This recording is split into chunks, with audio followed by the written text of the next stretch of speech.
they're like, well, I need to get here in 3 months. Well, then you need to price it for what it's going to sell for, which most people should anyway. And it's not, it's about the relationship. This is all about the relationship and presenting. It's about building rapport. Now, I'd like to talk about features and benefits. One of the places that I use a lot of features and benefits is this seller's service guarantee. Okay, and if you're presenting and you don't remember anything, just pull this out. It will tell you everything. Okay, best seller's service guarantee is a huge part of my presentation. I have been using it since it became available to me. You have, and if you're not doing your job, you can get out in 72 hours. So those people who go, I only want a 3-month listing, I'll give you one for 72 hours if I'm not doing my job. This is a really good way to overcome that. But this is a great way to explain all of our services to people. And as I've had it explained to me, you can't just tell them we have a showing center. We have 24/7. We have advertising. We have a full color homes magazine. You have to tell them how that benefits them. How's that benefit me? You know, how's 24/7 benefit me? Well, people can contact and get information about your house 24 hours a day. You know, how's the showing desk work? I know when you're having a showing. I know who showed it, what time they were in it. I can get feedback. I can send you the feedback.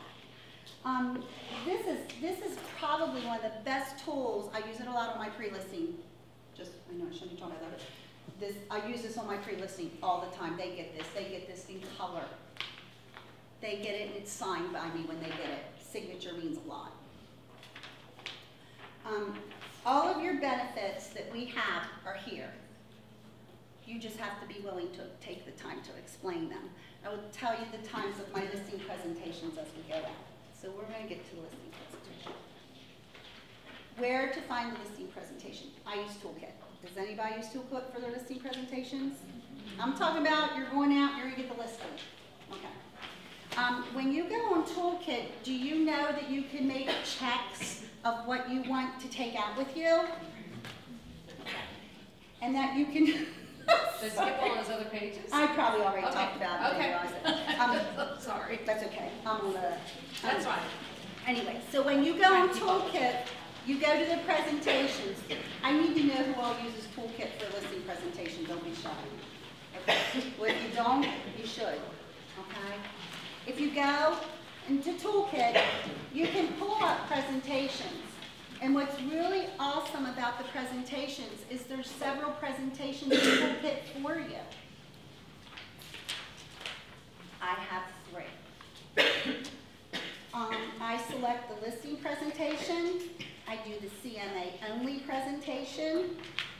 When I go out on a listing appointment, I do the cover page with the person's picture of their house. Does anyone else do that?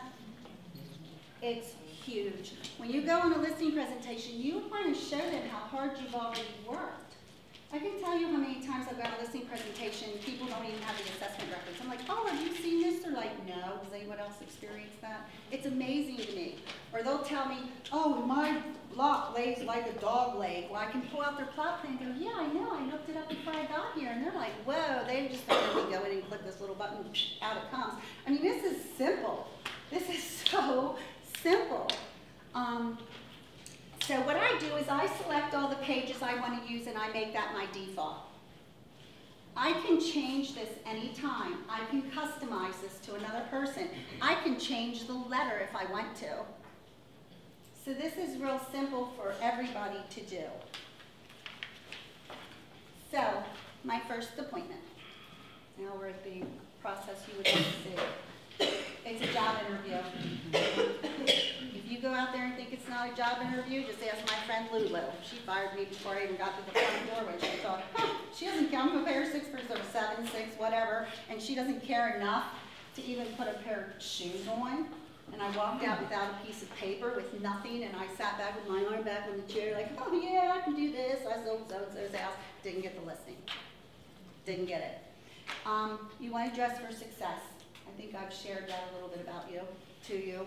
I will tell you the other day I was on an appointment, and I was on an appointment with people who are Christians, And I had to catch myself that when I was bending down, that I wasn't exposing myself because, but you know how I knew that? If I would bend down, he would turn his head. And I know you may find that hard to believe that there's some people that do that, but he would turn his head in front of his wife. And I went, wow.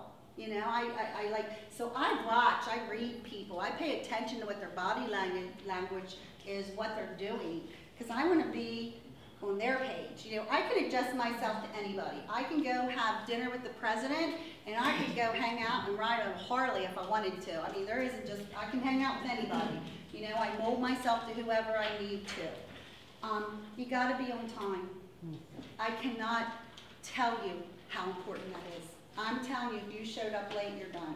If I think I'm going to not get there until right on 6 o'clock, I will call my customer and say, hey, I might be a minute or two late, and then I show up and they're like, whoa, you thought you were going to be late, you're on time. I don't call them at 6:10 and tell them I'm running late. I call them a little bit before. If they have an animal, I know some of you are probably afraid of animals. Don't do what I'm telling you to do, but I love animals, so I pet the dog and tell them how cute it is, and I play with the cats, and if they want to lock their dog up, I go, oh, no, bring him out, I love dogs, because I want them to know I'm a human, too. And all these things may seem not important, but they are. They really are. You want to take control. When I get in the house, they're like, well, what do you want to do? I'm like, well, I want to go to the table, and I want to explain to you the way this process is going to start. And I sit at the head of the table. I don't sit at the side. I don't tell them where to sit. I don't say, where do you sit? Like at my father's house, if you sit in his chair, you're like in huge trouble, but he's not my father, so I really don't care. But, you know, you want to take control. You don't want them leading you through their house. They're going to tell you everything that's going on with their house, but you need to take control. You need to be a leader. They want a leader. Even if they want to lead you, they want a leader. When you get to the table, what I do, and I do my presentations in either 1 or 2 steps. Does everybody do 1 and 2 steps? 2 steps, 1 step? How many people just do it in 1? How many people do it in 2? How many people do it depending upon what you know and don't know about the property? Okay, I'm just making sure I'm on the same page. Okay. Well, the first thing I do if I'm doing a 1 step is I go into Toolkit. And I print out my presentation. And my presentation includes the picture of the property. If you don't have time to take it, you already have it if you pulled the assessment records. All you got to do is click, copy, and paste. It's real simple. Okay? And they're like, wow, where'd you get that picture? Remember, effort, reward. You can revise this letter. This letter in here talks about that you're going to give them a price that day. So if you're doing a 2-step, you want to revise this letter because you don't want to go out and leave them with information of something you did not do. Right, Bree? Does everybody pull the assessment plan and the plot plan? Do you pull the air photos? When you pull them, do you make sure you take off the boundaries? Because how many people have pulled air photos and the boundaries are on the other person's house? And you get there with it and you're like, you know, because it looks like it's already in someone's house. Everything you do in this listing presentation is so important. It is so important. It needs to be so detailed. So in the bird's eye view, you can definitely take the plot plan. You can take the boundaries off of there. The next thing I do right behind that is I put my testimonials. You can, does everybody know how to get testimonials? You ask for them. If you don't ask for them, you may not get them. Every time you have a settlement, all you need to do is fill out a little survey and send it to them. And hopefully they'll send you one back. And if you do it with your first customer, and you do it with your second customer, and you do it with your third customer, eventually you'll have all these. This is 28 years of asking for surveys. This just did not happen. I throw the bad ones out. I tell them that too. Because they're probably thinking, now I know not everybody was happy with her, so I believe in answering questions before they ask the question. Answering the question before they ask it. Does anybody have a question so far? Or for anything they do differently. So what would you recommend if you don't have a lot of testimonials? Would you just basically put a page about yourself, or you cover that in your letter? Well, I would put a page about myself because I am sure that you've probably done charity work and you're a member of something and there's things that you help. If you have children, we all have things that we do that are goodwill. And people like to know what you're doing for the community and goodwill. Where'd you go to school? How much, college do you have? What did you major in? Probably every one of us, if we looked at what we might have possibly majored in, it had something to do with this career at some time. I slugged coffee, Yes. Did you have a question? Okay. With that in mind, do you put a resume in there? My resume is my testimonials.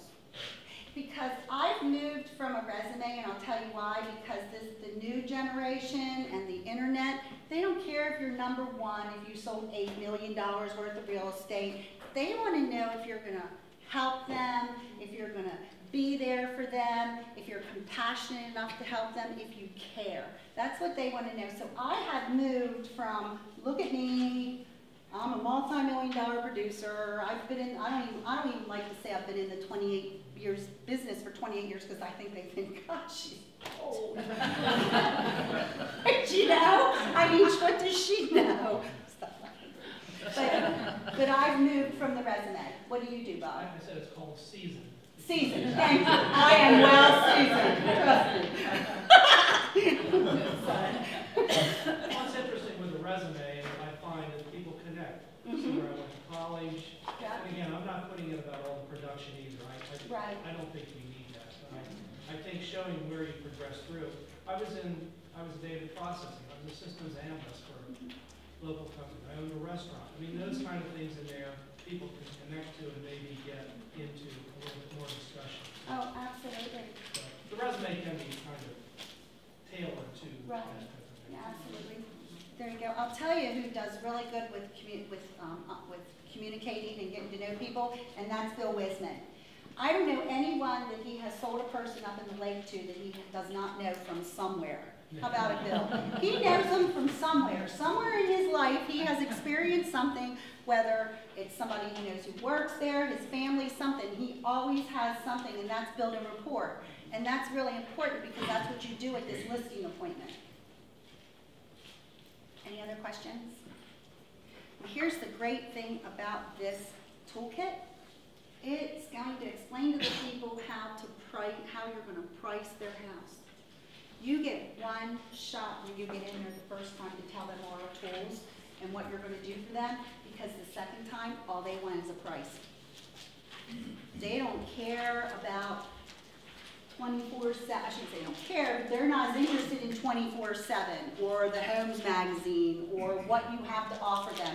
You are there for one reason and one reason only the second time in, and that is to give them a price and to get your listing signed. That's it.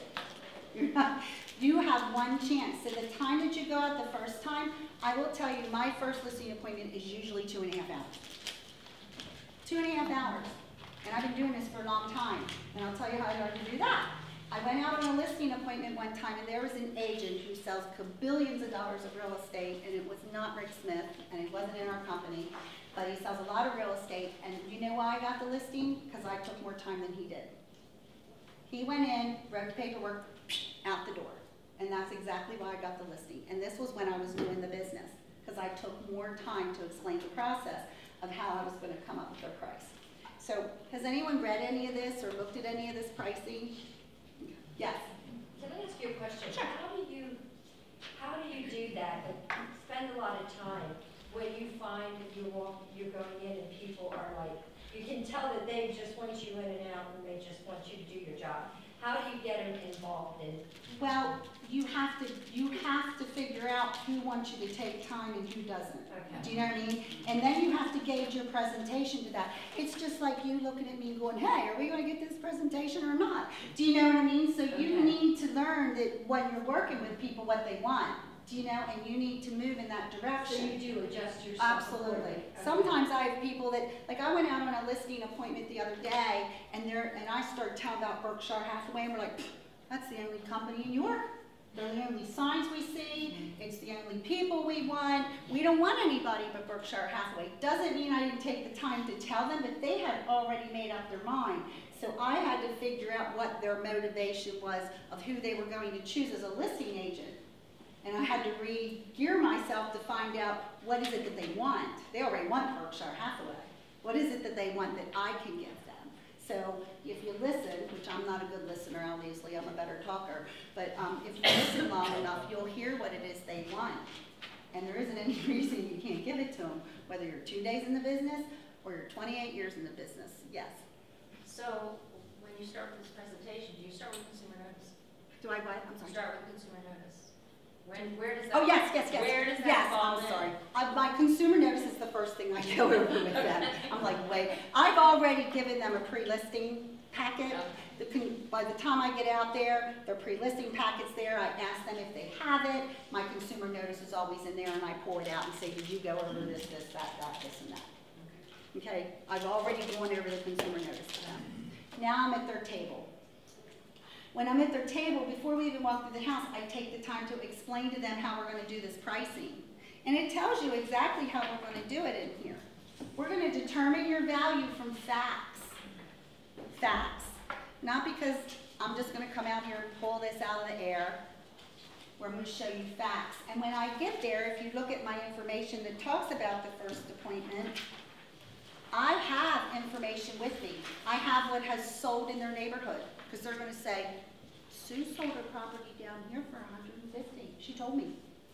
Well, Sue didn't tell you that's what the listing price was. She actually sold it for $130, and she paid $10,000 in closing costs. Not that you wouldn't disagree with them, but when you go out there and you're an expert in their neighborhood, that's just going to build more confidence in them and you. If you go out and they go, well, what did this property down the street sell for you? I don't know. I'll have to look that up when I get back. Remember, you get one shot when you go in. How far back do you have to go, though? You mean as far as property sold? Yeah. I go back 6 months. Okay, that's it. I go back 6 months. That's what I do. And I do not. They normally are talking about properties that sold a year ago or whatever, and I always say, you know, that's too long. Well, I explain to them, I do try to keep up with what appraisers are doing, and I certainly tell them I am not an appraiser, but I do ask, how long does an appraiser go back for comps? That's why you've got a lot more information that you need to find out about in your career. You need to find out information about what financing is. That's what's going to set you apart. Not that you're a lender, but if you have that information. I was blessed that I got in this business when we pulled people's credit reports, if you guys can even imagine that we did that. We knew they had a job. We knew how much money they made. We knew what their credit card balances was worth. Before you even seen a lender, we had this little worksheet. We knew what the ratios are, and we knew all that information, and that's what I take to the table when I list a property. Here's the information and the knowledge I have. I know that your septic and well are too close together because this is why. Here's the actual facts from the lending industry with FHA and USDA that tells you how far that septic needs to be. You don't need to know that, but if you're going on a listing appointment and you already kind of have an idea that's there, take that information with you. It's a phone call. It's Google. Google, FHA, distance between septic and well. Be careful because you're not an expert, but you can just tell them where you found that information. I get to the table. I explain to them what we're going to do with the pricing. And it is all spelled out here for you. It talks about pricing. It talks about what happens if you overprice your property. If you need proof of that, just go into the MLS and take something and print out its history. 9 times out of 10, if it's been on the market for a long time, it's because we, and I include myself in this, have overpriced the listing. I'm not standing here telling you I have absolutely never or don't have any overpriced listings, because I do. But I'm honest with them up front that allows me to continue to get reductions while I have the property listed. I just got a reduction of 50-some thousand. When my properties aren't selling, I'm out there going, this is what is. Do you know? And if you get it reduced, it'll sell. Bob, do you have anything to add? Have you incorporated Zestimate into the Zillow? I do talk about Zillow and Zestimate. I think that's something it's been mentioned on some of the other presentations here, and I think that's something very good. Constantly always look at this. 9 times out of 10, they've already done it. And for me, 9 times out of 10, it's not right.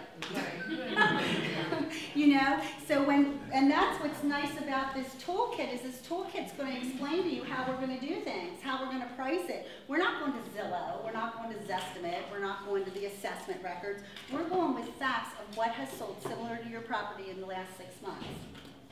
Yes, Dolly? So Bob and Polly, so if you're getting to that Zillow's estimates part and you're going over that, and let's just say you think the property's worth 200, but the Zillow's saying that it's worth 225, 230, and the sellers are hung up on that. How do you guys, what is your comeback to that?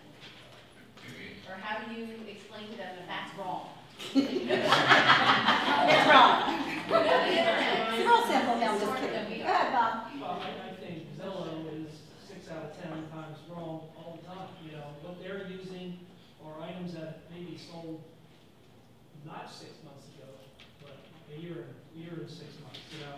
And so they're not really using true figures. They don't have how much is paid in closing costs. And so there's a lot of negative things that you can get from Zillow that really doesn't give you a true picture. What I was going to say is that when they talk about Zillow to me, and I've called Zillow at the request of my sellers sometimes because they say, how could it be so different? There's no human input to his estimate. It's strictly an algorithm. And so there's no human input. And that's how I explain the difference. Is it true that they incorporate commercial properties in those estimates? Yes. Oh, well, So that, it's just a numerical average. That's all they do. It's a numerical average. It doesn't. If you want a really good practice to show them how wrong Zillow is, find out the house that they want to buy is priced. That'll change your mind real quick. Okay? Good point. They will. You know, oh, I want to buy blah, blah, blah, 123 Street. Well, look it up on Zillow. I'll guarantee it's 20,000 to 200,000 more than what they're willing to pay for it. The other thing is that Zillow doesn't even know where York, Pennsylvania is. That's what I told them. So there you go. Property enhancement. I'm an accredited stager.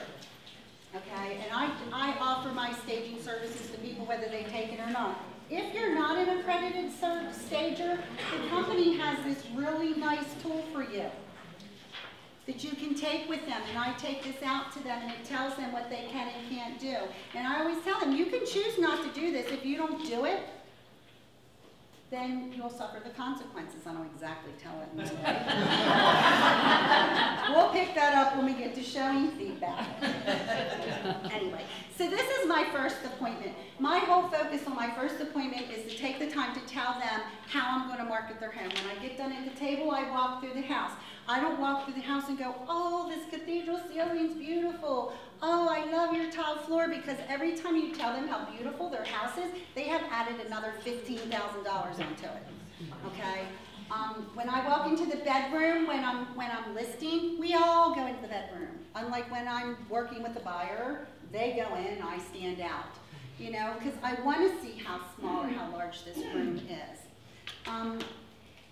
Then I take the time to go over the listing presentation with them. And that's where your bestseller service guarantee will help you with the features. You can tell if someone isn't interested in this and it's getting too long for them. Well, then you can pull out your bestseller service guarantee and go, hey, I have this bestseller service guarantee and I'll let you out of the listing in 72 hours where their little ears will perk up like this because I can get out. Do you know what I mean? So if you're losing them along the way, it's a really good tool to use. When I'm sitting there, I take the time before I walk through the house to go through this whole presentation. Guys, everything's here for you. Everything. Read it. Take the time to read it. You don't have to read the whole thing. Your iPad. Maybe some of you won't. I'm a paper person right now. We're trying to move to the iPad, which I have one, but this isn't on it. Just saying. The other things you want to make sure is you want to make sure that the stuff in here is current. Okay, you don't want to be taking out a listing graph, which I use these. Does everybody use these listing graphs? They're awesome. Don't be taking one out that's from January to March of 2014, and we're in January of 2015. Okay, because it looks like you didn't do your job. It looks like you didn't care. So my first listing appointment is to gather up the information. I fill out the MLS sheet. I measure rooms with my laser measure, which they think is absolutely cool. It's $35 at Lowe's. They're awesome. So, the red laser is pretty cool. Does anyone have a question about this? About going out and educating the seller. You're educating the seller on your first one. Yes? Do you try to find out what they want for before you tell them the price? No. You know? If they even begin to tell me what they want for it, I tell them I don't want to know. Because I don't want to know. Because then I'll come back with a realistic figure regardless. I don't want them to feel like, if they want 170 for it and I come back with 170, I don't want them to think that I did that because that's what they want. I still want to base my information on the facts.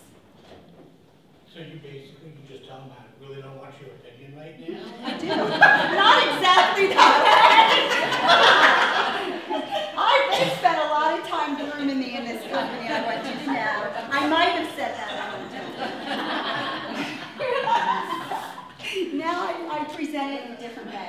In fairness to you, Mr. and Mrs. Seller, it'd be in your best interest not to tell me what your value is so I don't get confused. I'm sure someone trained me that. Does this make sense to you guys? Does this seem like kind of simple? And you understand what we're trying to do is preparedness, opportunities to success. You want to convince them that when you come back, that they're going to believe you what this price is. That's your first appointment. I'm sorry, I'm all over the place. No, it wasn't, there was a message. Yeah.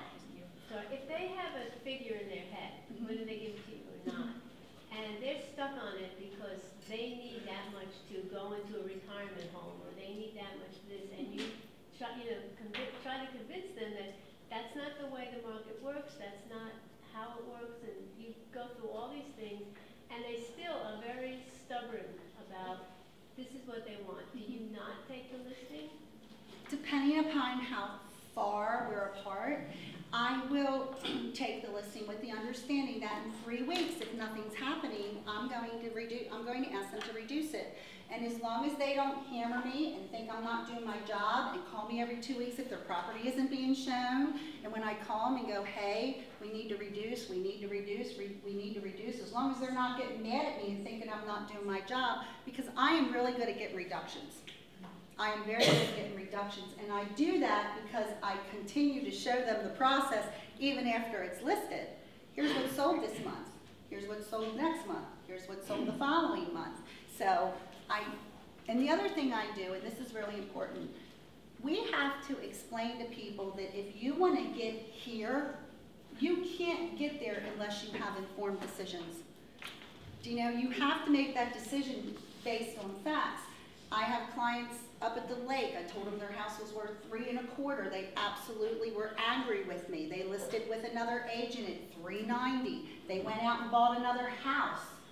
They're 70-some years old. They bought another house without selling their house. They got a contract on it, their house up at the lake for $380, and guess what? It appraised for $3.25. Now these people have their house back on the market. Doesn't make me a great person at all. Doesn't mean I'm something special. What it means is these people are in their retirement and they now have sold their house, bought another house based on someone telling them what they wanted to hear. And I'm not going to do that because I don't want people to make decisions on things that aren't facts and then they start clipping away at their retirement. And that's how I do my presentation to them. You can ask whatever you want, but it's not going to get you here. So, yes. In that case, that's where you would really have to hammer in that graph about overpriced. Absolutely. Like, look, this is what I'm showing you. This is the facts of the properties around. But if they still insist, and you know it's not going to sell at that price, is that when you would walk away? I walk away depending upon how far apart I am with someone. Sometimes I'm $10,000 apart with someone. I know I'll get that down in 3 weeks because I'm going to show them why it needs to come down. Just like the people who wanted it listed at $380, that house was never going to sell at that. Well, would you go ahead and let them list that with the notion of, look, okay, if you want to listen to this, go ahead, but in 3 to 5 weeks, we're going to have to reduce it. That's what I do. And then in another 3 to 5 weeks, if you don't, reduce enough, it's going to have to be reduced again. And that's just longer than it's sitting on the market. And they'll wind up taking less for it. And you can show them facts when they talk about that. Pull the history on properties that haven't sold. History is everything, and that's real simple. You just hit an H. Do you know? And it prints out for you. You highlight the top price and the bottom price and the days on the market. You just got to keep educating these people. Yes. How often do you ask them to get an appraisal before you put on the market? Let's say you're really far apart in your price. I will only ask them to give an appraisal if there is absolutely no way I have any confidence at all that I can price it out. And there are some properties that are like that. You know, I don't have a problem going out and going, guys, I don't have any comps for this. I don't. And it doesn't happen that often, but occasionally it does. Occasionally. Maybe 3 times in my whole career I've had that happen. Okay, so does everybody know what we're doing on step 1? Okay. All right. Step 2. Okay, so you did all your work, right? You did everything. You go into the toolkit and you print out CMA presentation, because what's really awesome about that is the only thing that prints out is the CMA presentation, map of comparable properties, the MLS sheet you put in there. I don't use the graphs where 3 or 4 properties come up. I use single ones. Did you know you could do that? The reason I do single properties is because it's got a lot more information on it. They can see the property. I can do days on the market. I highlight things that are important. Did it have a cathedral ceiling? Did it have granite countertops? Did it have tiled floors? Did it have a master bath? I really take the time and I really go through this and I highlight, because I don't want them to pay attention to, this is down in Lake Mead and Idaho Lake Heritage. I'm only using that as an example. You know, Lake Mead properties, they're nowhere near as nice as ours. I don't want them to pay attention to what neighborhood it's in. I want them to pay attention to the features this house has. And I don't go real far out of the area. I'm not looking at a house in York Suburban and pulling comps in West York. I don't pull comps on when I have a rancher, I don't pull comps on 2 stories. I don't pull comps on split foyers. I do oranges to oranges, apples to apples. And I explain that to them. That's what I'm going to do, because they're going to say, hey, that big 2-story with the 3-car garage just sold down the street for $250, and they have a 1-car garage. They're a split foyer, nothing wrong with them, with 3 bedrooms and 2 baths. But they think, because that house sold down the street, that's their base price. And you have to explain to them why you're going to do that. Questions? Is this helping you guys? Yes. It's helping me remember all the things I don't do.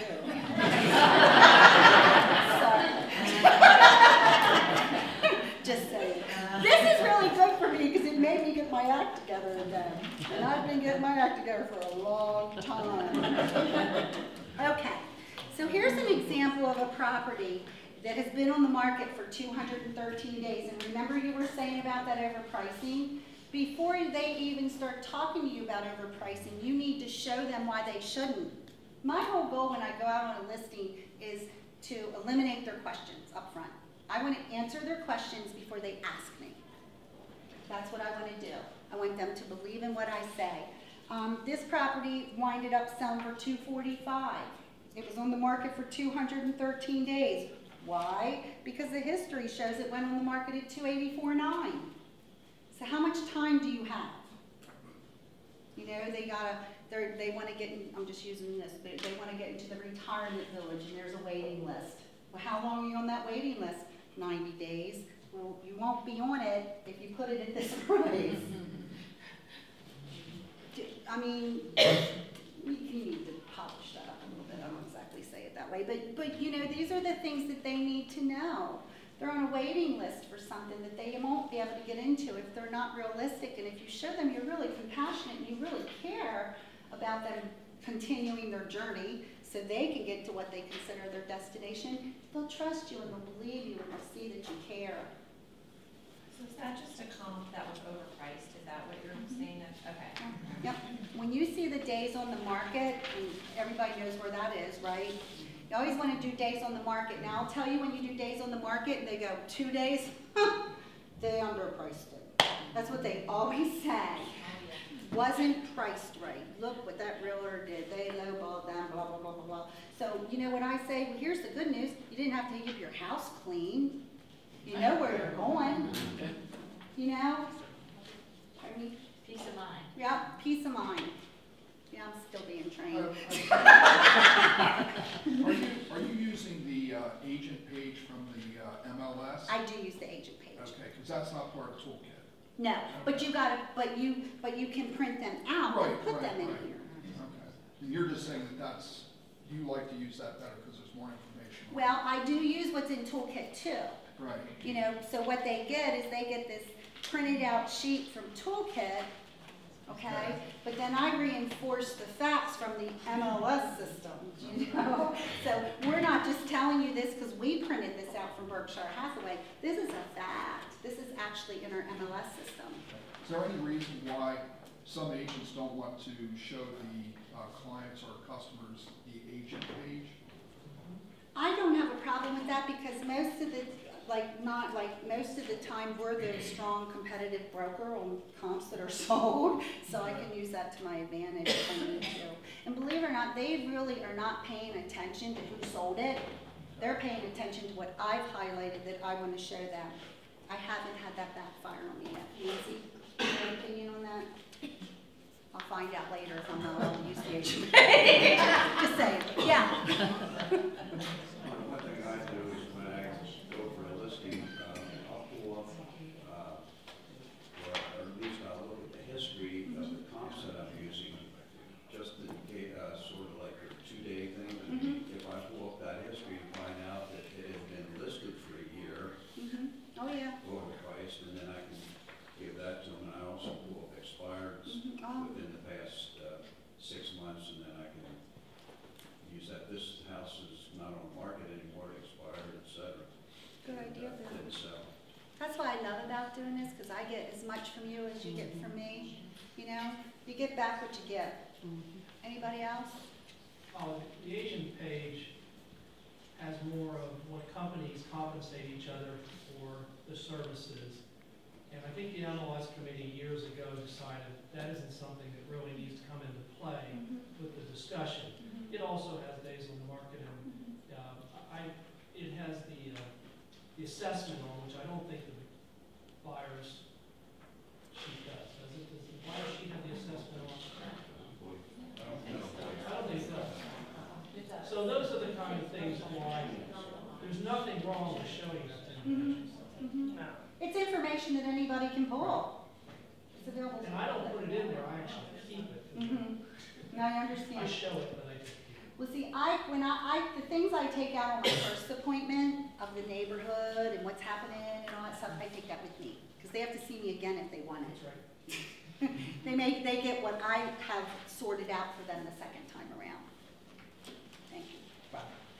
We went to school together. Real estate school. I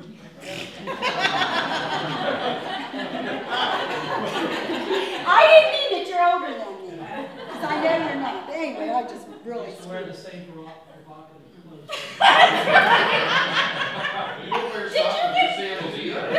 Did Nancy send you home too? Just kidding. I'm sorry. You will never see me again. Some of you may be happy about that. I don't know. But anyway, at the end, you have this great little comparative market analysis. And this is the sheet you're talking about where you can do the columns. You can select all these. You can select which one works for you. Maybe this doesn't work for you. It works for me. Works for me. Anybody have a question? Is it okay? Does this make sense? That makes sense to you guys. Okay, here's the hot tip. Don't ever go to a listing appointment without the listing paperwork.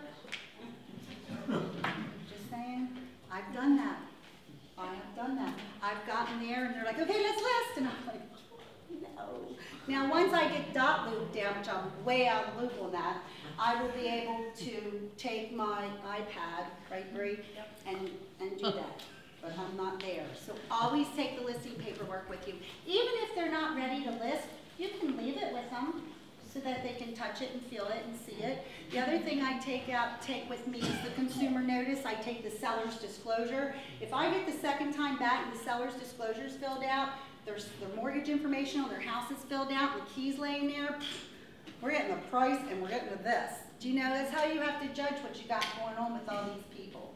Does anybody have a question about the first and second listing appointment?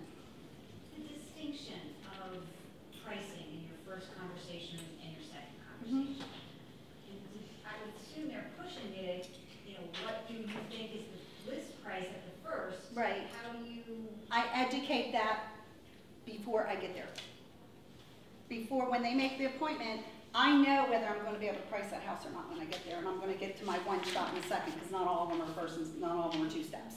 So when I talk to them, I tell them, I may not be able to give you the price, but I'm going to gather up enough information that I can, and I'll let you know if I can when I get there. But I prepare them that I'm not going to. I know what listings I can go out on and price and not price.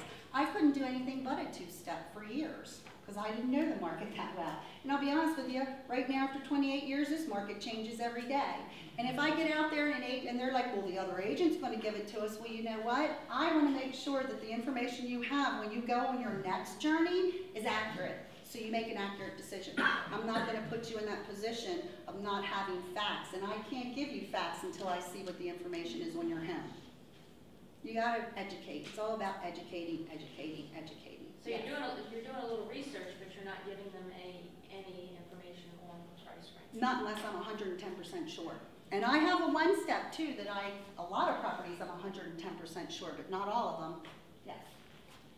Say you're going out on a listing appointment, and the way I do it, I pull up tax records before I go, and I look when they purchased the home. And if I see they bought it in 2004 or 5, I'm like, I start cringing, because I know they overpaid. Right. Okay, I don't know the whole process. I don't know what they got if they sold a house before. They may be in the black. I don't know.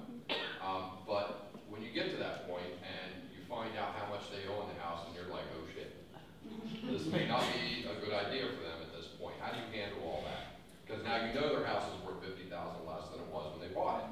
But regardless, when I pull that assessment record and I see they bought in 2006, like myself, I said I should have had a different realtor. I sold it to myself.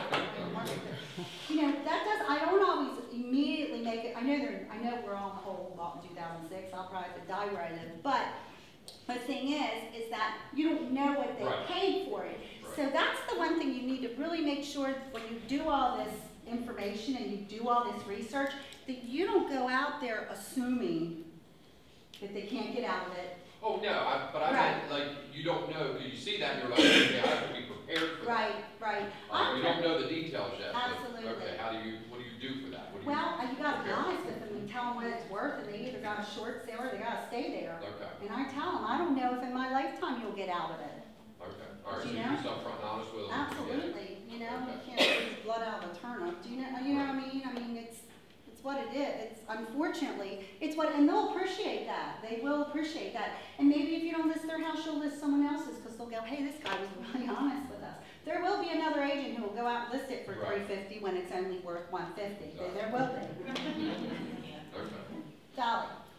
One thing that helped me years ago, Frank Padilla, when he was appraising, I said, I'm getting all this pressure for these people when I'm going out the first time, and they want me to spill out, how much I think their house is worth. And he goes, we're appraisers, and we don't do that. That's good. He said, we're an appraiser. We go out, we look at the house, we come back, and we do our research, and then we go out and they get the appraisal. He says, and it just, for some reason, that was a light bulb that clicked for me. So I used that from that time out that, hey, even an appraiser who's hired to do this daily doesn't do this, guys. So we want to do the research for you. Absolutely. Thanks, Dolly. Bob. I just want to, and I don't mean to keep adding. No, I want you to add. I'm learning things. I start off, and I'll tell people, last year I had 24 people, sellers, who came to the table with money out of their pocket. Oh, yeah. And I respect that they did that rather than just walk away. And I'll tell the story. One couple had to come with $42,000 to sell their home. I met them 2 years before and told them they were $30,000 in the hole. They went to parents and grandparents and said, if you're going to give us an inheritance, We have it now. Try that. They just tell the story. And basically, it's amazing how things might work out. It really is. I remember I sold a loft for $333,000, and he winded up being he's a good client of mine. I'm selling a lot of real estate. We were standing up on top, and this was in 2006, so you can imagine what he paid for it. And we're overlooking the ball diamond, and he's so excited, and I said, Mr. Seller, I mentioned his name, but I said, I just want you to know, if you pay this for this, and you call me up, I will never get you out of this. It will not happen. I won't, and guess what? We sold it, I don't know, maybe a year or two ago for what, $250? Wow. And he brought money to the table. So it does happen. I had somebody bring $33,000 to the table. You know, it does, but there's some people that just can't. Sure. There's some people that just can't. So, any more questions about the 1 and 2 step? All right. It's a dance. Okay, so. I'm sorry. No, I want you to ask questions. I'm learning things. Personality type at all. In other words, do you know what type of person you're going to talk to? Let's say by the email that he sent you or she sent you, or I mean, a lot of times that determines how I'm going to go in and present something too. Absolutely, absolutely. And I can communicate. I've experienced a lot of wonderful things in my life that I am capable of working with someone on wherever they are. But I'll share this with you. I took an integrity selling class, and they said that the person that I had the hardest time working with was an engineer. And then, you know, me being the type of person that I am, went, ha, I'll show them, I'm going to go marry one. So, watch this.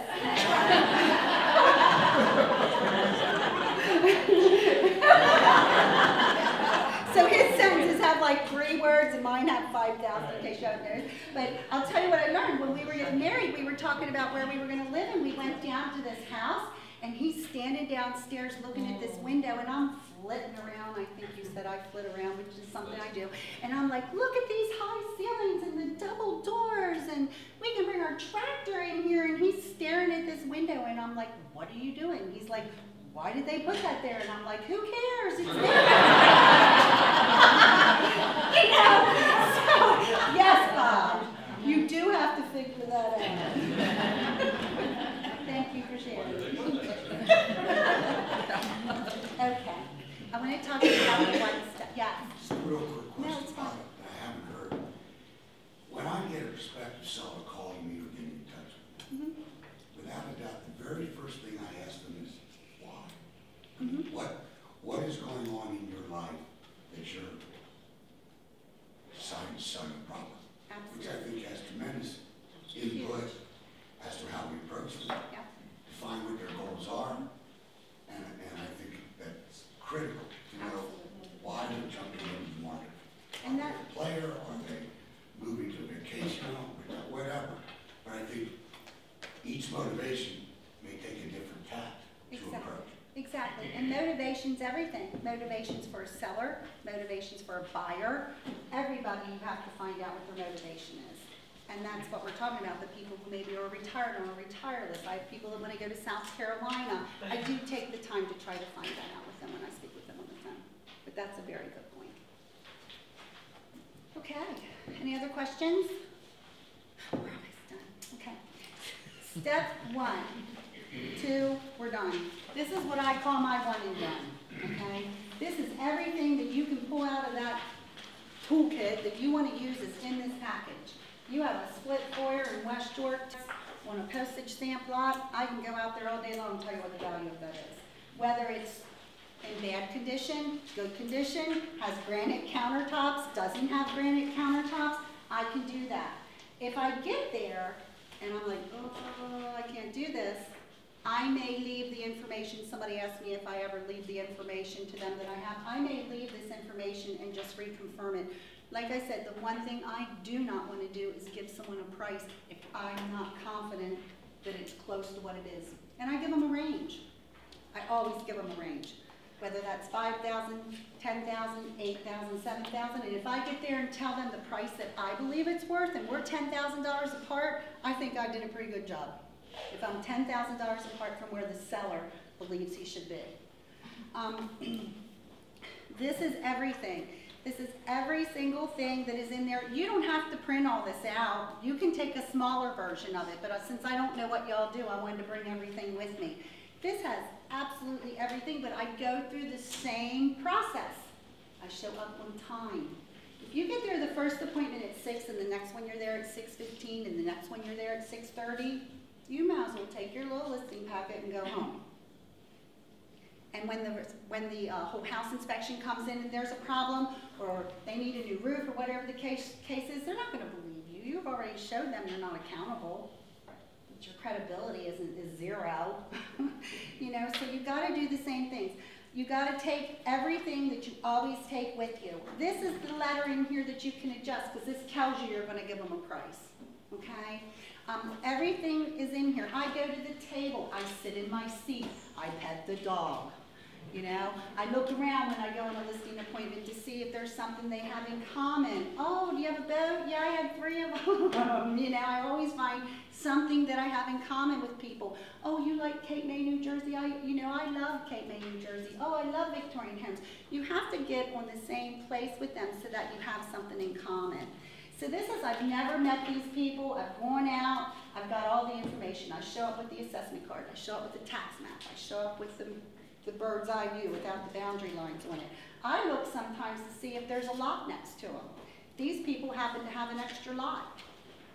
So if you're pulling the assessment records, make sure you check and see if they have a lot that's attached to it, because you have to be prepared to let them know that their house isn't worth $50,000 more because they got this little sliver of a piece of land attached to it. And it could be on a different assessment record. I go through the process. I sit at the table. I talk about the pricing. We walk through the house. I do all the measurements. This listing, I'm prepared usually to leave there with a listing contract. I am usually prepared to do that. I am real confident when I go out on this that my best possible thing that could happen is I walk away with a listing contract, because they can make decisions then. And you need to leave yourself enough time to do this. This could take you, if you do this exactly the way it is in here, and take the time to do it. I'm not saying read it. They don't want you to read it to them. They can read, okay? They want you to highlight the things that are important, the things they need to know, because this is a lot. When you're going through it with them, you may need to go, they don't care about this, and that. You just need to move on to what's important with them, and that's when you find out what their motivation is. What should people tell you? Do you have a homes magazine? Do you have this? Do you have that? Then you focus more on that. But I go out and I'm prepared, and when I am prepared, I usually walk away with a listing. It's just all of this put into one packet. Now, I don't know how many of you can do one-shots. I do a lot more two-shots than I do one-shot. It depends where I am. I sell a lot of real estate in Lake Mead. I know what's happening in that neighborhood all the time. I get listings sent to me. I know who removed their washer, their dryer off their listing sheet. I know everything. So I can go out with my book and I can tell them the minute I go there on a one-step what that property's worth. And as you get farms, you'll be able to do that too. That's what's cool about having a farm. You don't have to do this two-step. You know everything that's happening in it. So this is available to you too, where you can do it once. How many people do one-steps? How many people are successful at getting the listing right at that time? Not that often, but I do. And all that is just a combination of this. But you need to make sure when you go out there that you are not shooting from the hip for these people. That is the biggest disservice that we can do to people, is not be honest with them, whether you get the listing or not. Because if you tell them what they want to hear and it's not right, they're not going to like you 6 months from now anyway. And they're going to tell everybody that you listed your house, had nothing to do with the price, you didn't market it, you didn't show it, they didn't have any showings, blah, blah, blah. They're going to tell 20 other people what you didn't do. Forget that it was priced $100,000 higher than what it should be. That's what's going to happen, and it's our duty to be honest with people so that they have the opportunity to move on to whatever their next journey may be. And that's how I treat this. Does anybody want to talk about anything in this book that they don't understand the feature, they don't understand the benefit, or they have a question about? Holly, yes. Can you go over the risks of overpricing that page? I sure will. And I remember now, I'm taking out an example. I'm taking out a house. When I talk about that, I have an example that happened in their neighborhood or close to it of a house that didn't sell. So, the dangers of overpricing is already here for you. I mean, this is so easy, guys. I didn't have this. I had to figure this out on my own. Anyway, by hard knocks, you know. But here it is. It tells you right here. An asking price beyond market range can adversely affect the marketing of the property. Here's your best time to be out there. It shows you a little graph. 2 weeks, you're already 0 to 1 is your best time to hit those people because everybody wants to see a new listing. Everybody's checking their computer all the time, Realtor.com, Zillow, whatever you're sending to them, going, where's that next listing? Where's that next listing? Where's that next listing? And as soon as it comes up, if it's priced right, they are going to be on it because they have already looked at all the other stuff that came out there. And when it sits there, people wonder what's wrong with it. Marketing time is prolonged and initial marketing momentum is lost. It's lost. You actually help sell your neighbor's house quicker because they use it as a springboard. You know, I always tell people when they want to list their house higher, do you want to be a springboard where people come here and jump off the diving board to the house that's over there? It's a better price, it's a better value, that they're serious about selling. And that's what happens, you know. Do you want to be shop worn? Do you want people tracking through your house going, well, this one over here is a much better deal? And all you're going to do is you're going to convince them, if you put your property on a higher price, why they should buy this one over here. And your house is clean, people are walking through it, you're stressed, you got your dog in the car, you're sitting down there watching who's walking through your house, and everybody else is selling their house because they're using you as, you know, comparable. It's kind of like going to Walmart, you know. Help sell your competition's home. It takes a longer time to sell, and the property may eventually sell below market value. I will tell you, if you take actual MLS sheet and you print that history of any property that's been sitting on the market for 200 days, they started out at a much higher price. But you can't just tell them this. This is show and tell. That's what the listing presentation is all about. Show and tell. Being prepared, having an opportunity. That's what makes you successful. Did I answer your question? Yes, thank you. And it's all right here. You don't have to read this. But I would read it before I do it, just saying. It's a good idea. But this is super for us. And they've put all this together for us. And spent millions of dollars, I'm sure, to do this. Yes? I would just say, I don't know if anybody else has noted this, but if you pull the history of the property and say it was one that sold, but it was listed for a long period of time, usually if you look at the price adjustments, when it gets to where it should be priced for the market, it usually will sell in 3 to 4 weeks after that. Absolutely, absolutely. I just had a property up at the lake that I listed. They had to have it on the market for $335. We weren't getting showings, I'm like, guys, we got to get it down. When I went out there, I told them, I have comps that are facts that tell me your property's going to sell for $300. Sell, not what to put it on the market for, sell. And I said, and if we list it higher and we stay on the market for a long time, chances are that isn't going to happen. I listed that property, we listed it $335. A couple weeks later, we reduced it to $319.9, and it just sold for $300. Now, if we would have stayed there, it'd still be sitting there. Those people are building a condo in Delaware, a house in Delaware, and have a condo to sell. So, does that answer your question? When you're pricing this, how much do you tell them about FHA allowing 6% sellers help and conventional 50%? How do you build that into your... I explain that, and the way I explain that is I highlight all the properties where the closing cost was paid, because I get to a net. If there's a house that sold for $130 and they paid $10,000 in closing costs, to me it sold for $120. And that's the base I use. And that also helps me get their price where it needs to be. Practically everybody's paying 6% of closing costs. I don't know how many of you are experiencing it, but I am. It's either cash and they're getting a great deal on the house, or they're asking for closing costs to be paid. So I prepare my sellers for that. I prepare them that they may have to pay closing costs. Can you actually put that in your closing cost sheet? Right. A lot of it, yes. Yep. And actually, if you've prepared your sellers enough for it, how many people have sellers that get their pens and their pieces of paper out and start calculating your net sheet before you even get it out? They write it on a napkin or a piece of paper. If you've educated them properly, they themselves will put the 6% on their little napkin or piece of paper. I have it happen all the time because they need to be prepared for that, because that's fact.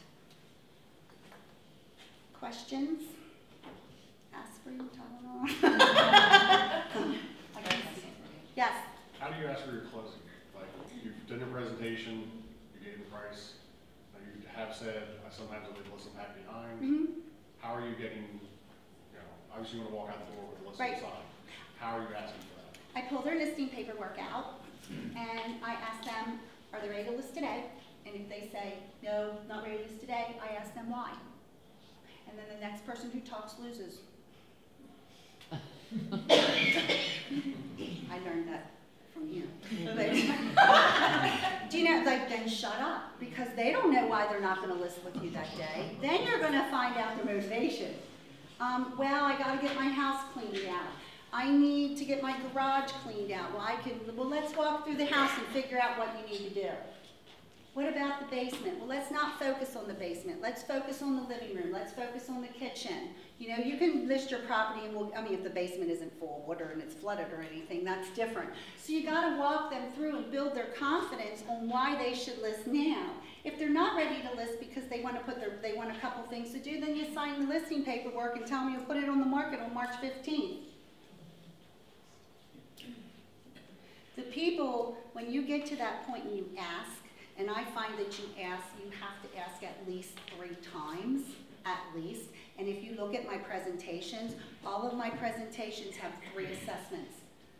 3 lists with the leader, 3 testimonials of mine. You know, you just can't ask once. If you go, oh, are you ready to list today? And they go, no, and you close your little book and walk out the door. Believe me, when they're ready to list, it's not going to be with you. They're going to call somebody who knows how to close, somebody who can sell their house, someone who's a leader. So do you leave your paperwork with them? I do.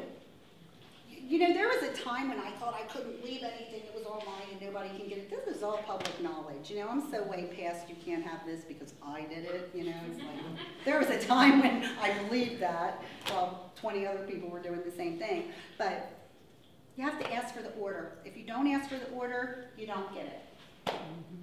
Yes? So what if they say, we have another appointment tomorrow with another agent, another company? That's why we don't want to list with you today. I would ask them who the company is. I do not speak illy of other companies, but I would ask them what they believe that other company has in services that we don't. That we don't. Or what haven't I showed you that would prevent you from listing with me today? You gotta ask those questions, and sometimes the answers aren't fun. Sometimes they're answers you don't want to hear. But if you don't ask the question, you won't know why, and you won't know how to overcome the objective. There are people who want to interview other people, and you cannot get around it, and you got to know when to stop, too. You have to know when to stop. Does that answer your question? Does that answer it? Who else has questions? I have a question. Do you do staging and professional photographs? I do. And do you use that as a selling point? It's a huge selling point. I cannot believe all the years I was in business that I was using this little compact thing like this. I have a wide angle lens I shoot with it, and I love it. And we stage. Bree and I will go in, and we're like, you're best not to even be here, because we go in and we take their stuff out of one room and put it in another room, and I mean, we are like, we do every house. If you look through my pictures, you're not going to see pictures of furnaces, you don't see pictures of hot water heaters, you do not, of course the house has a furnace and a hot water heater. Why would you, this is just my opinion, okay? Unless it's some great geothermal, you know, furnace of the year, I don't know, but I don't do that. Go ahead. What about a garage that has all their stuff in it? How do you deal with that? Outside picture. Okay. You know, I don't know, yes. So are you just staging for the pictures? I stage for the pictures, and most of the time they will leave it like that. I may get a plant back in there. You know, I've yet to convince people they don't need their plants that are, you know, laying there that have watered forever in there, but most of the time they leave it pretty nice. Or what they do, like if they have kids, I'll teach them how to stage it, and then they have little plastic boxes underneath, and they go like this. Put it in the box when it's shown, shove it in the laundry room, and then they show it. They're the things that I educate them on, and it's their choice whether they use it or not. And you're not bringing in anything else, like, Oh, no. you're using what they have there. Yep. And we move things, don't we? We go in, we move their pictures, we move their lights. You'd be surprised what you can move around from one room to another and make it look nice. I'll tell you about, I have a little bit more time, don't I? Not much, just 10. Yeah. I'm going to tell you about my first staging experience. I decided I was going to go down and stage this man's house, and I had his property on the market, and it was this man and his son, you know, they were bachelors hanging out. He had this beautiful furniture, except it was all placed along the wall, you know, and beautiful white leather furniture. It was not, you know, I don't know what he was thinking, but anyway, I went in and staged it, because I had just got done staging. I went to Columbia, and I was there for a week, and we staged like 15 homes. It's pretty incredible when you actually do it, because I'm a hands-on person. If I don't do it, and you know, I have to do it to understand what I'm doing right, what I'm doing wrong. I took all their clothes. I don't do this with all my listings, but I went like way over the top with it, like way over the top, and I decorated it and did it so nice that it took his house off the market and didn't want to sell it. I'm not kidding you. He still lives there. He probably has women coming into his living room going, yeah, this guy really takes care of this house, you know? You charge the decorator fee. I know. But to answer your question, most of the time they'll leave it as close to that as they can. It's hard for people to live in a staged town. It really is hard for people to live in a staged town. Did you have a question? Well, no, I just had that experience yesterday because I had a house that I hired a professional photographer, and it was kind of, you know, a little bit messy, messier than I would have liked it. So we started putting everything off and putting it all away, and we were just sitting in the living room waiting for him to move from one room to the other. And the owner said, wow, this place looks really great. And I said, well, then try to leave it like this. You know, and I mean, that kind of drove my point home. Oh, just yeah. make it look like somebody else wants to live there, not you're living there. And sometimes I do videos. It depends. And they're expensive. Okay, it's not cheap, but sometimes I do actual videos where they walk through the property, walk up the steps, which is really awesome. And I use a wide-angle lens, and we don't Photoshop any of our pictures. We're not like getting rid of the fire hydrant or any of that stuff that's sitting out front, or changing the shutters blue when they're really green. We kind of present what's there. But if it's cluttered, it doesn't go in there. If they're not willing to clean out their bedroom, it doesn't go in there, and I tell them that up front. You want to clean it out? I'll put it in there. If you're not, it's not going in there. And I show them pictures of properties. It's amazing to me, amazing what's out there. I'll share another one of my staging experiences with you. This one was insane. Thank God he's a really good past customer. He's a big golfer, irons his pants like perfectly. I've never seen a iron pair of pants like this in my life. And he had his pants laying on the bed, and I did not want his pants laying on the bed when I took the picture. So I go like this. My lipstick's all over. I did take them to the dry cleaners. It was really embarrassing to go, oh, I got lipstick on your pants. But I'm sorry. But these are the things you gotta be aware of, you know. While after the divorce. Right. His wife's dominated. But She has nothing to show for that. That's right. Except the pair of pants. I didn't even show it. It was free. But anyway, yeah. So did you say you use a professional photographer, or you have a professional I have a professional camera, and what kind of camera is that? we shoot with a Nikon, don't we? Yep, Nikon. Bree and I have spent a lot of time learning how to take really great pictures, and I have hired people to take pictures. But what I do is when I go stage a house, Bree and I, and Bree's huge help with this, so I don't want to take all the credit for it, but when we go stage a house, I will look through my screen and see what I see. And if I see something that I don't want to see, we move it. And then if my seller's having a problem with it, our sellers love our pictures. They absolutely love our pictures. But I will move it, but I don't just click and forget about it. I look through the screen and try to see what a buyer's going to see. And if there's something in our way, we move it. If it's overwhelming on the picture. But I take my own pictures. And that's just because I have done things to learn how to take pictures. It's what I love. I love marketing. You know, that's what I love. I love marketing. I always say, people say, if you weren't a realtor, what would you be? I'd be like, I'd be in marketing. They like, you are. So, you know, that's just what I love to do. So, find your passion in it, yes. How often do you touch base with your sellers? Say things aren't happening on the market or whatever. When we list a property, I try to call my sellers every Tuesday or Monday.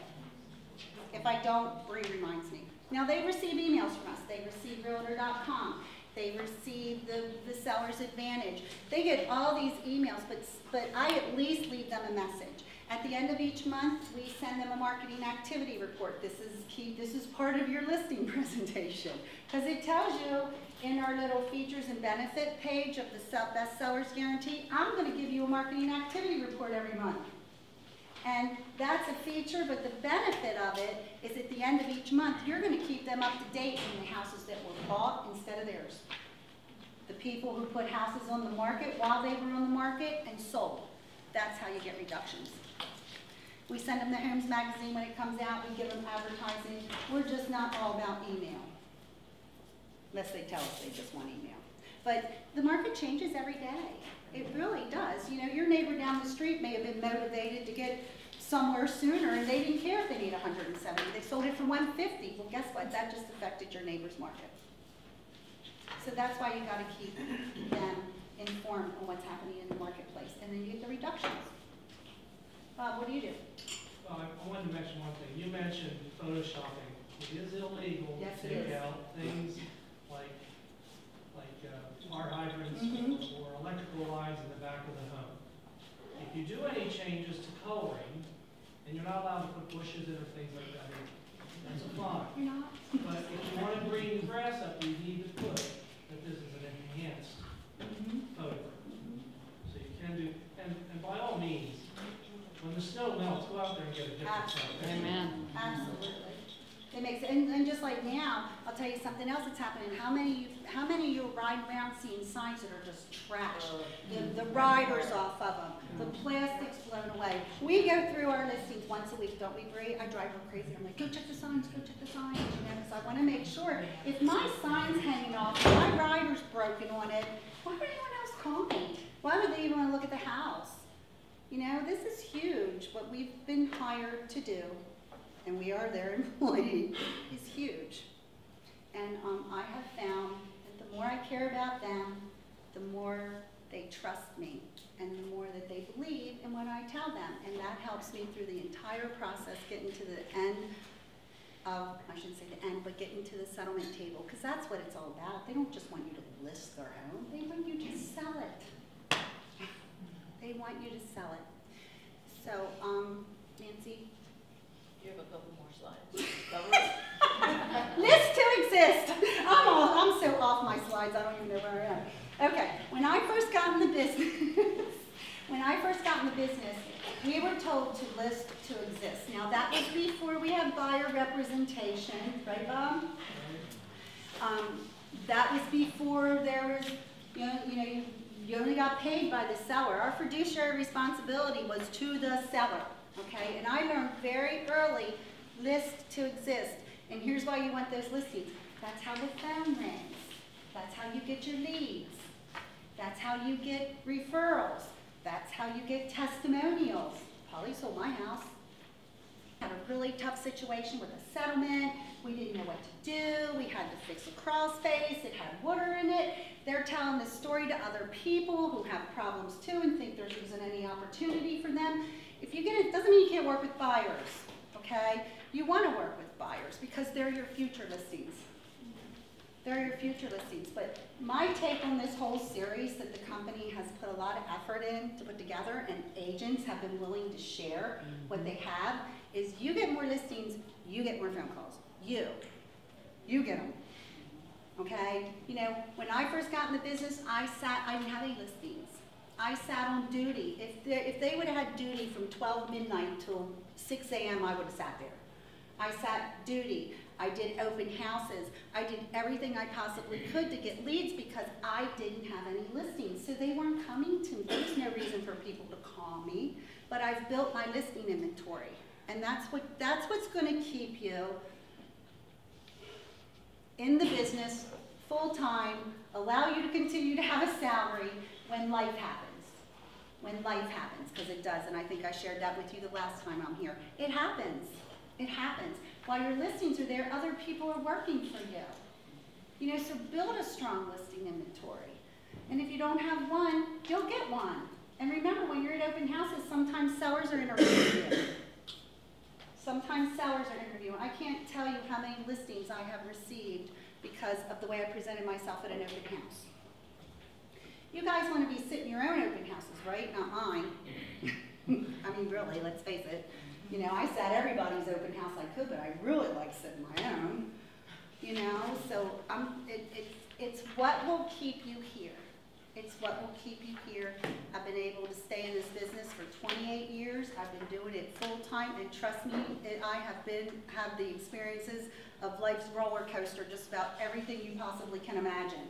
But I have survived, and I've survived because of this. So this is so important. I don't know what my next slide is. Reading. Oh. I'm just laughing. These are some of the greatest books I have read. I love this book, The Greatest Salesman. That was given to me by Rick Smith and Rick Dole, and Bob Yost highly recommended. I don't know if everybody remembers, but he highly recommended that book. These aren't the current books. These books are from a while ago, okay? Purple Cow. Purple Cow's really good because it tells you, you don't want to be a black and white cow or a tan and white cow. You want to be a purple cow. You know, you want to set yourself apart. Why do people want to use you? Because you're a purple cow. You know, Raven Fans, that tells you how to get those referrals. Tells you how to get the testimonials. Maybe doesn't say this is how you do it, but it explains to you how to take care of your fans. Who moved my cheese? Oh my gosh, I don't know what I'd be doing if I didn't reinvent myself all the time. I've reinvented myself so many times, and not always because I wanted to, because I had to. Just like doing this listing presentation, I've reinvented myself again, because it made me remember what tools the company has that I don't always use. It made me remember not to go sit out and listing with Norma in the chair. Polly, you're going to list with me, you know. Robert Schuller, Success is Never Ending and Failure is Never Final. That was probably the best book I ever read in my life. Best book I ever read in my life. John Maxwell writes great books. He's an incredible business person. The 4 Elements, 110%. I'm sorry, I'm trying to see what I got up there. I get a lot of my sources from the Bible. The first thing I read to you came out of that. You've got to build your foundation on rock. That's what you do with your listing presentation. You build it on rock, you build it on facts. Because if you build it on sand like I did, flip-flops, no socks, you know, arm over the chair, let's have a beer, you know what I mean? Like I'm there to have a beer instead of a listing presentation. Not going to happen. Even if it's your friend or your family. And if you're not prepared to win, be prepared to lose to someone who is. And I can tell you, I have a very good proven track record of his success, but I will guarantee you, if you only had your license yesterday and you go out there with all this and I don't, you got a better chance of getting a listing than I do. Thank you.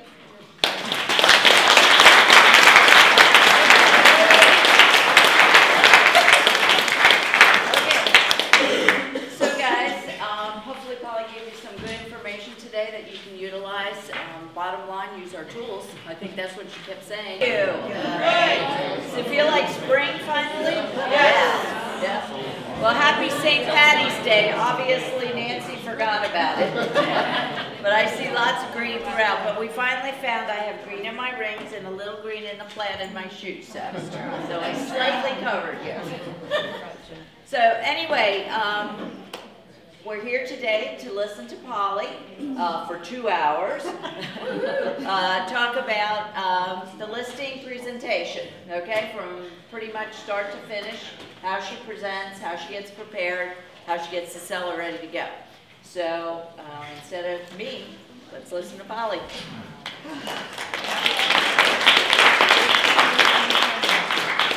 Thank you, and just to let you know, my last name is McGinnity, and I'm Irish, and I'm in black, so I don't know what that means. I'm sure I celebrated many times. Anyway, I would like this to be an audience participation. I don't want to just stand up here and yak at you guys for 2 hours. So if you have a question, ask it. Okay, I know I find when I go to a lot of things, it's 12 o'clock and all I want to do is get out of here because I don't have time to ask you questions, but you can stop and ask questions even when in the middle of anything. Okay, so you have time. You all have a piece of paper. If you don't, you can write on the back. But Rick Doyle, a long time ago when he was upstairs, because I've been around for 28 years, this is something that he had hanging on his door. And I'd like you to write it down because this is what this whole presentation is going to be about. If you have an opportunity, okay, and you have preparedness, those two things will meet at the top and you will wind up having success. And if you're always prepared, your success will continue to grow. I will share times with you when I wasn't prepared. And I did not grow. And other agents got a listing that maybe had their license for 2 days. It can happen, okay? Rick's theory on this was success happens when preparedness and opportunity meet. Hang it somewhere, okay? It really has made a difference in my life and in my career. And I also have the Boy Scout motto here. Sorry, Brenda. Sorry. That's okay. The Boy Scout motto, which you have written down there, it's all about being prepared. If you're prepared, you'll become productive. It helps you bring happiness to other people. You'll be ready.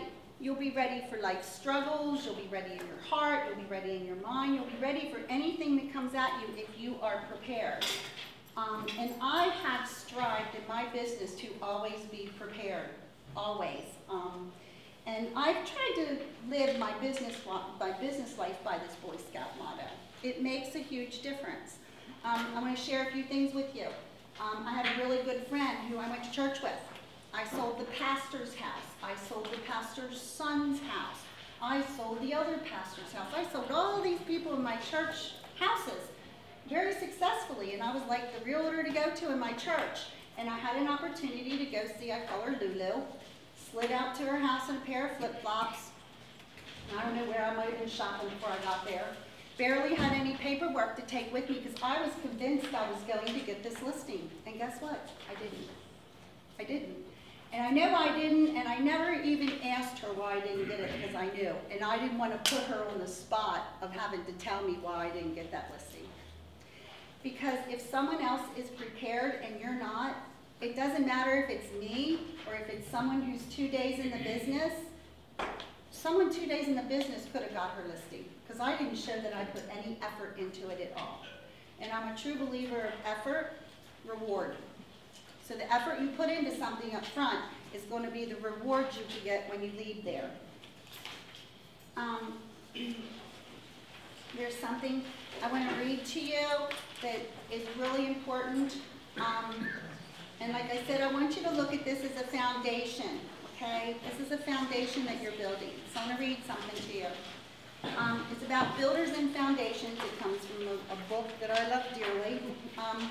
And it says, he is like a man building a house who dug a deep hole and built a foundation on rock.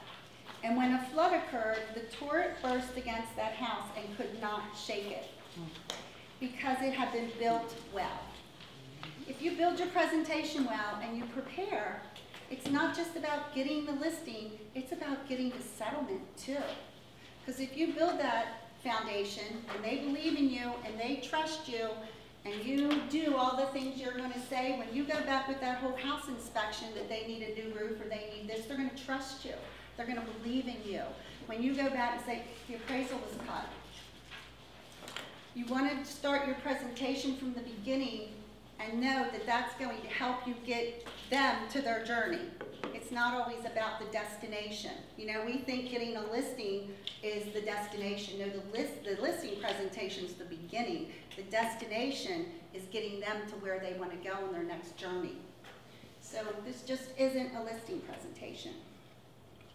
But the one who has heard and has not prepared accordingly is like a man who built his house on the ground without a foundation, and the torrent busts against it, and immediately it collapsed, and the ruin of the house was great. That's what's happened to a lot of us when we've gone out on listing appointments and weren't prepared. So I learned this really early because I didn't have anything to prepare. I didn't have testimonials. I didn't have recent sales. You know, I served coffee. That's all I knew. So I used all the tools I had to be prepared so that I could go out there and let them know that they can believe in me. Does anybody have a question? Okay, all right. One of the things you have there is the 7 assets of a leader. You may think when you go out there that they want to lead you and tell you what to do, but they called you for a reason. They call us because we're a professional. They call us because we're a real estate agent. They call us because they want to continue on their journey and they need someone to help them get there. So if you go in there and you don't present yourself as a leader, someone who can lead them to where they want to be, they're not going to have confidence in you. So you have to go out there with your own confidence. Confidence doesn't necessarily mean I'm in the top 10, I sold $40 million worth of real estate. I'm not saying that's not confidence, it is. Or, you know, I have a gigantic team. Confidence is who you are as a person. And you have all the confidence that you possibly can get working for this company. They put all this together for you. You don't have to know anything about real estate. If you read this, you will have every tool that you possibly need. Okay? I'm telling you, you got to read it though, okay? Just letting you know. If you don't read it, you can't present it. So, but everything's here for you. So it's when you go out, it's your presentation that you need to make. It's about you when you first get to the door. It's funny, I was talking to Nancy on the way over here. It just kind of dawned on me. Sometimes I talk things through with her when I'm getting ready to present. And I said, you know what I was thinking? I was thinking I was going to have Bree stop and get me this gigantic Starbucks with whipped cream on top of it, and I was going to stand up here and drink that out of the straw while I was presenting. And then I remembered that one of the things I was going to talk to you about is leaders must understand that they themselves go on display before they ever get a chance to display their version. So today, if I was late, rolled in here 10 after 10, my papers were laying all over the place, I wasn't dressed professionally, I'm sitting up here slugging down Starbucks, you know, you may not have a whole lot of faith in what I'm telling you. You know, so you got to remember, from the minute you answer the phone, from the time you make the phone call, from the preparedness you make, you are being interviewed. Okay? And that's so important. And if once they follow you and you gain their confidence, they're going to believe what you say throughout the entire transaction. Your calling. This is my passion. I will tell you, over the years of my business, it has changed. When I first got in business, I wanted the fur coat, the white Cadillac, the long fingernails, my name on the side of my car, you know, and I got all that.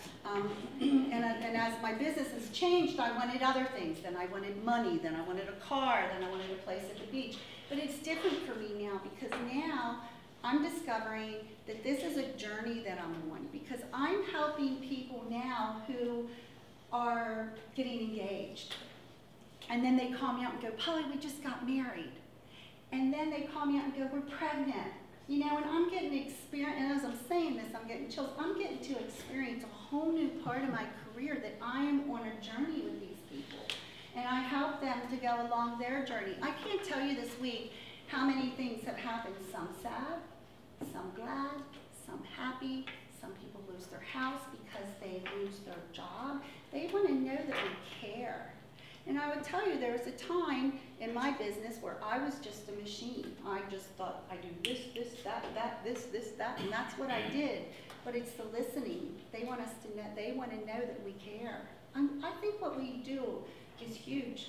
We help people make decisions on what they're going to do in the future of their life. Insight. People respect a leader who has wisdom of issues. And they also have a vision to see what's ahead. When I go on a listing appointment, I am not afraid to tell somebody you need to paint your front porch. It's cracked, chipped, and peeling. I went out on a listing appointment the other day, and the people were like, what do you think we should do? You think we should use a magic marker? I'm like, no, you need to paint.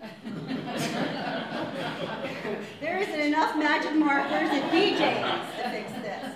You know, and then we opened the door, and not everybody follows this, okay? Not everybody does, but at least you've given them the information so that when someone comes in and is showing feedback is constantly needs painted, needs painted, needs painted, needs painted. They're not going to go later, why didn't you tell me that?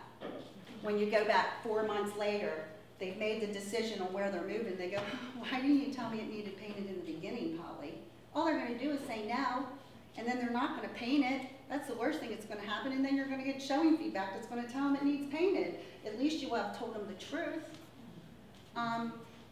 Also, people who can see things that may happen. You know, the appraiser may call for the roof. I am most certainly not an appraiser, but I will tell you I get involved in my people's financing. I sit on their financing sometimes, so I understand that the well has to be more than 100 feet from the drain field. So when I get a listing, I know not to market it FHA or USDA, or if I have a question, I'll call a lender and go, hey, what kind of financing will this go? This is the problem I have. So my sellers understand that, because we need to make them they're part of the process. Teamwork. You know, when I go in with my sellers, I talk to them, and you may not think this is part of the presentation, but it is. It's a huge part of the presentation, because believe me, a lot of people aren't doing it when they go on the listing presentation. They're there to tell them price, get the listing, walk out the door. And it's not about a stroke. I remember when I first got into business, it was all about putting these little strokes on the board, and I'd see all these little strokes and think I was really somebody and nothing was selling. Do you know? It was because I told sellers what they wanted to hear. And I may not get that listing. And believe me, I have some overpriced listings, so I'm not standing up here telling you they're all perfect. Talent. You know, if you look at the industry of people who are successful movie stars, people swarm around them. And they swarm around them because they're good. Does anyone have a question?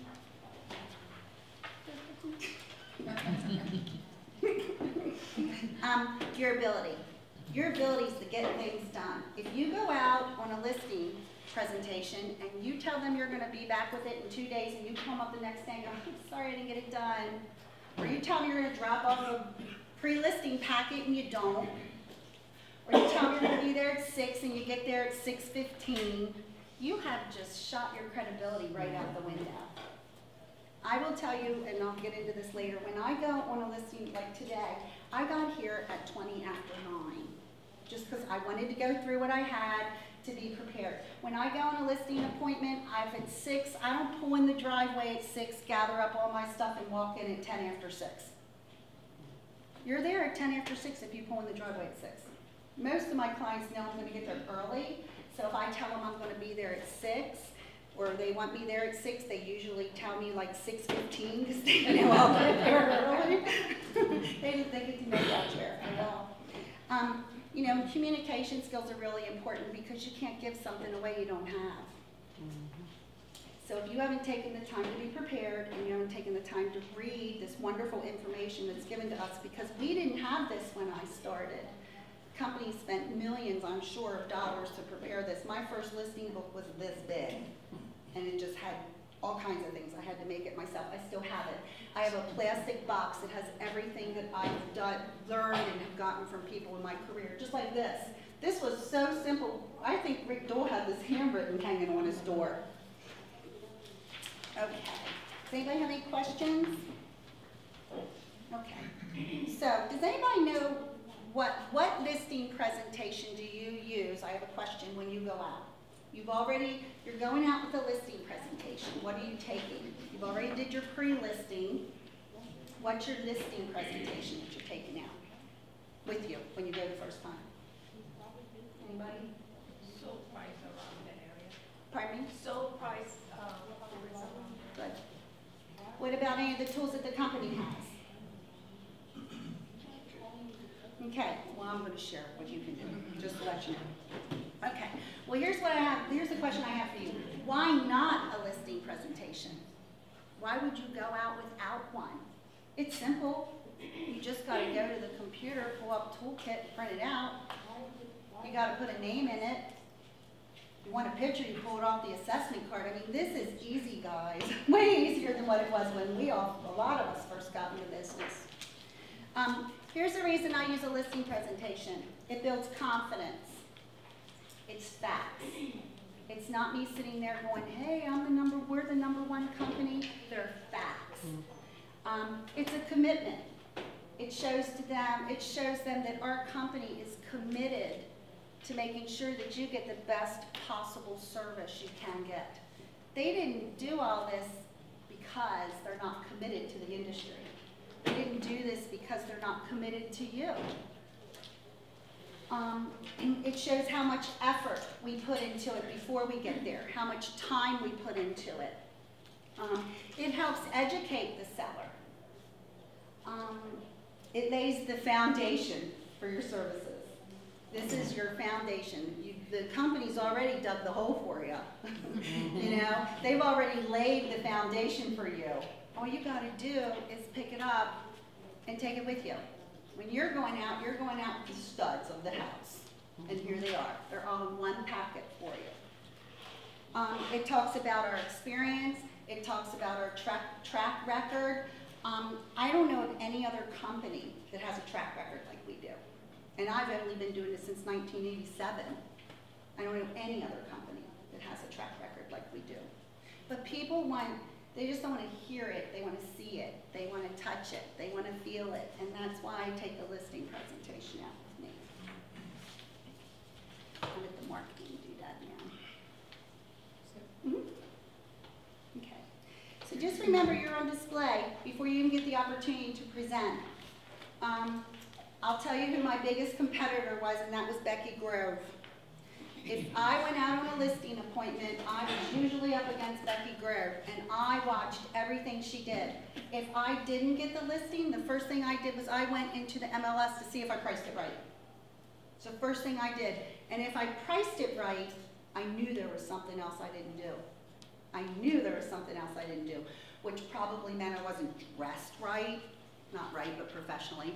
I can get a little lax. I got it to Nancy, and then she straightens me out. Still, just letting you know.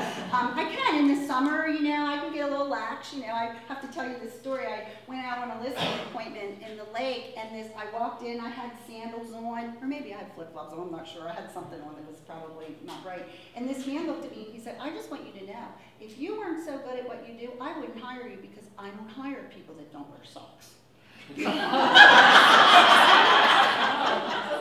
I'm here to tell you I don't wear socks with my sandals, okay?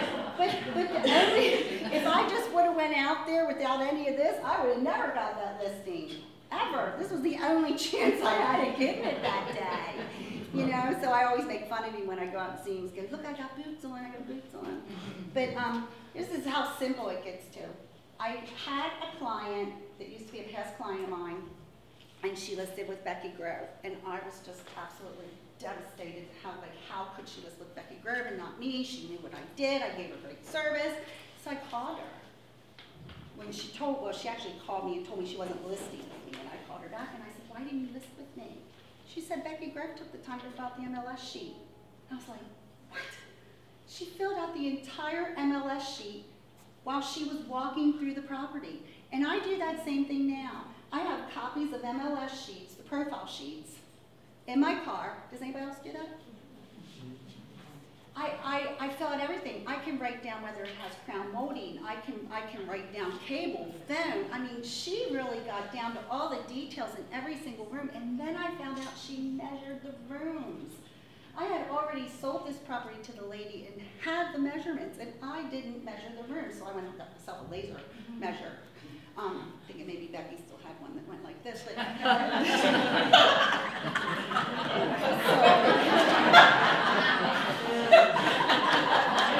if the hook comes out, you know that's new. How did it go again?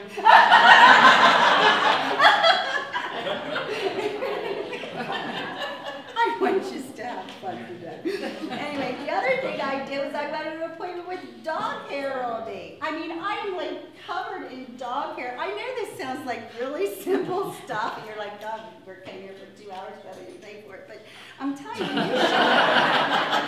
when you show up with dog hair like all over you, it doesn't look really nice. Do you know, like how does someone think they're, so now I carry lip lint brushes everywhere in my car. Almost everything I've learned in this business, I have learned from my mistakes, or I've learned from watching others. Does anybody have a question? You can get like 5 lint brushes at BJ's for like really cheap. Does anybody have a question so far? Somebody's got to have a question. Comment what they do. I need to learn from you too. Anybody? Are you gonna go to the listing presentation? I am. Okay, because, you know, I've been to presentations and they just want to get down to the bottom line. You got it. I'll tell you how I do that too. Anybody? You had mentioned earlier about you telling folks that they're fortunate to be painted. I'm often asked that question, and I think they watch way too much HGTV. Oh, amen. I think they're thinking that I should be recommending like thousands of dollars worth of work on their kitchen or their bathroom. And I have a hard time with that. I mean, how do other people, and I've been painting, cleaning, decluttering, but when they start asking me those, you know, should I put granite countertops in, you know.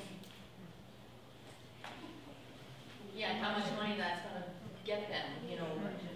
Well, I'm not there to tell them what, I'm not remodeling their home when I go out, and I'm most certainly not a builder. So when I go out, I look at comps of what they're getting, of what they can get for their home in the current condition, and conditions everything right now. It's everything right now. And I don't recommend someone to put granite countertops in their house. I recommend them to do the things that I believe and know from my experience that a buyer's going to be looking for, and what a lender's going to be looking for, and what an appraiser's going to be looking for. Obviously, I'm not an appraiser, but $10,000, I would never want to tell somebody that you put $10,000 worth of countertops in, you're going to get it back. It's about condition. I'm there for condition. And if they don't have granite countertops, then I find a comp that doesn't have granite countertops. It's that simple. Anybody else? Yes. I use Buffini. But one of the best trainings that I've ever had for listings was a guy named Steve Woodruff. Have you ever heard of him? I have. And do you subscribe? I mean, what do you think? I don't now. Okay. I don't know. I may have it one time, but I don't know. Anybody else? Okay. So the other thing you have to establish is, who are you? Like, I established who is Polly Beckner, and all the things I'm sharing with you now is things that go into my presentation, so I will get to that, I promise. But who are you? What are you going to do extra for someone else? You can put all that in here. You can slip it all in here, and I'll show you that in a few minutes. Also, pricing.